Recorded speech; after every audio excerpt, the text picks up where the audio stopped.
Yes, now is Joel Rubin, former Deputy Assistant Secretary of State under President Obama. Joel, I remember the scenes well. You and I were on the air live together as we were watching those unfold. What is your reaction to this report?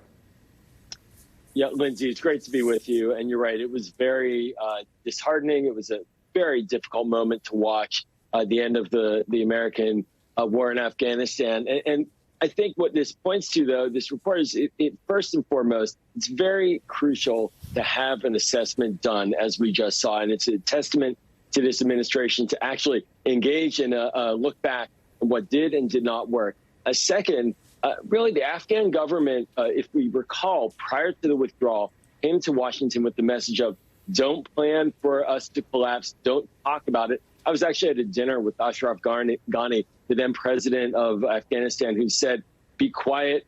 Don't tell the administration anything about us collapsing. We have it under control. And so there's a real crucial component here is that how we understood what was really happening on the ground and how much we deferred to Ashraf Ghani. And then third, and of course, the withdrawal of Americans and the withdrawal of vulnerable Afghans, that was a significant achievement, all within the context of Americans being tired of being in Afghanistan and broad bipartisan consensus that it was time to end that war.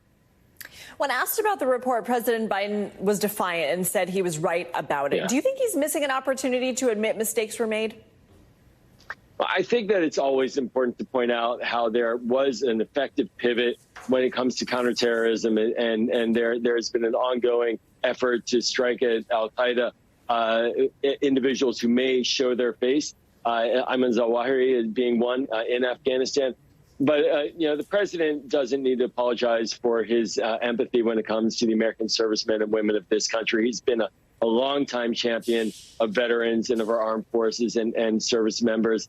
And he executed a very effective withdrawal of our forces when it was clear that that Afghan government collapsed. And it's also important to compare it to what we're seeing in Ukraine. President Zelensky stood firm. I just have to push back a little bit, because when we're seeing these images and when you and I were watching this unfold, I mean, it was effective maybe in some of the ways you're describing. But I mean, if you look at the images on your screen, some people would take real issue with that. Yeah, absolutely. When you see images like this, it's clearly a disastrous look, without a doubt. But that doesn't mean that it was a disastrous decision, and that doesn't mean that it was a mistaken decision. And I think that, frankly, the hand that President Biden was handed, the policy was handed by President Trump, who essentially decimated the State Department. I hope the report spoke to that as well. President Trump left a demoralized, diminished State Department. He had no transition plan. There was no transition, really, to the Biden team. He was engaging in domestic insurrection. Here was President Trump. And so they had to kind of claw together as much as possible within a short amount of time. And it was going to be difficult, and it was made worse by the truncated decision by President Trump to have us withdraw in a very narrow time window. Joel Rubin, appreciate the conversation. Good to see you. Thanks, Liz. Still ahead.